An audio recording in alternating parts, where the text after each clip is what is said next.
এই সংস্কার এগুলো বাজে কথা সব। এগুলো যারা বর্তমান ক্ষমতা আছে ওনাদেরকে বলবো, আপনারা খুব দ্রুত ডিসেম্বর এর ভিতরে একটা নির্বাচন দিয়ে দেশ থেকে সরে পড়ুন। আর এই দেশের জন্য এখন একমাত্র বিএনপি সরকারই প্রয়োজন।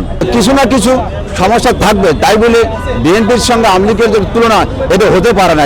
যে আমাদের মাননীয় বেগম খালেদা জিয়া, উনি দেশনেত্রী, উনি শিষ্টাচার নেত্রী। উনি শিষ্টাচার বাইরে কখনো কোনো কাজ করেন না, দেশের বাইরে কাজ করেন, মানুষের জন্য কাজ করেন, শিষ্টাচার ভিতরে সবসময় কাজ করেছেন। এবং উনি অত্যন্ত একজন দেশদরদী এবং জনদরদী। এই জন্য আমরা এত মানুষ এক জায়গায় হয়েছি, ওনাকে আবার ফিরে চাই আমরা এই দেশের জন্য। আর এই দেশের জন্য এখন একমাত্র বিএনপি সরকারই প্রয়োজন। কারণ আমরা বিগত দিনগুলো দেখেছি যে বিগত সরকাররা অনেক অত্যাচার অবিচার করেছে এই জনগণের প্রতি, মানুষের প্রতি।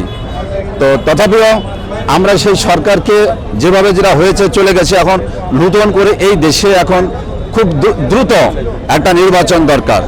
নির্বাচন এই জন্য দরকার যে সংসারে যদি মা বাপ না থাকে তাহলে সেই সংসারে ছেলেপেলের সংসার নষ্ট হয়ে যায়। এই জন্য আমরা এই দেশের একটা সংসার মনে করি, এদেশের মানুষের জন্য এই সংসারে একটা নির্বাচন দরকার। আর সেই তত্ত্বাবধায়ক সরকার যারা বর্তমান ক্ষমতা আছে ওনাদেরকে বলবো, আপনারা খুব দ্রুত ডিসেম্বর এর ভিতরে একটা নির্বাচন দিয়ে দেশ থেকে সরে পড়ুন, বা দেশে থাকুন যেটাই করুন, বা নির্বাচন দিয়ে জনগণের নির্বাচন সরকার হাতে ক্ষমতা হস্তান্তর করুন।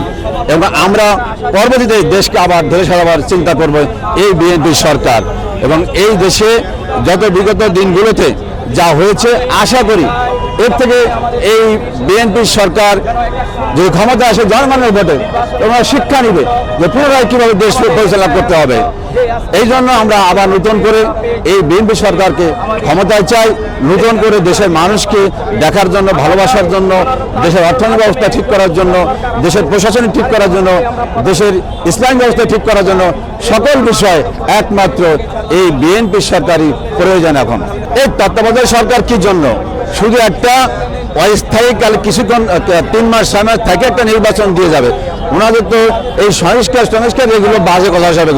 এগুলো নিয়ে সময় পার করার দরকার নাই। এগুলো সংস্কার করবে যারা রাজনৈতিক, জনগণের ভোটে রাজনীতি করবে, সংসদে যাবে, সংসদে সংস্কার করবে। আর ওনারা যদিও কিছু সংস্কার করে, এগুলো তো বৈধতা আসবে যে একমাত্র সংসদে যাওয়ার পরে।